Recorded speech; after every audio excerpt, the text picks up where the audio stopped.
ஒரு அழகான கிராமத்தில் பழைய ஓட்டு வீட்டில் ஒரு பாட்டி தன் பேத்தியுடன் வாழ்ந்து வந்தாள். வீட்டின் முன் மண் வாசம், களிமண் குடங்கள், மர நிழல் எல்லாமே அமைதியாக இருந்தது. அந்த பாட்டி குறி சொல்லி கிராமத்தாருக்கு நல்ல ஆலோசனை சொல்லி வாழ்ந்து வந்தாள்.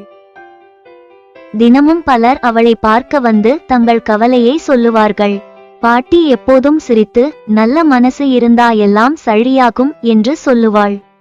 ஒருநாள் ஒரு இளைஞன் மனம் உடைந்து பாட்டியை பார்க்க வந்தான். எனக்கு எதுவும் சரியா நடக்கல என்று கவலையுடன் சொன்னான்.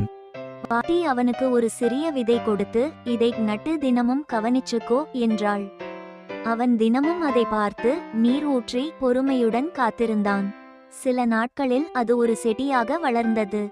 அவன் மனசும் மெதுவாக அமைதியானது. மீண்டும் பாட்டியை சந்திக்க வந்தபோது பாட்டி சொன்னாள், நீ செடியை எப்படி கவனிச்சோ அதே மாதிரி உன் வாழ்க்கையையும் பொறுமையா கவனிச்சா நல்ல பலன் வரும். அவன் அந்த பாடத்தை கற்றுக்கொண்டு சந்தோஷமாக வாழ ஆரம்பித்தான். அந்த பழைய ஓட்டு வீடு இன்னும் பலருக்கு நம்பிக்கை கொடுத்தது. பொறுமையும் அமைதியும் இருந்தால் வாழ்க்கையில் வரும் எந்த சிக்கலையும் சமாளிக்கலாம்.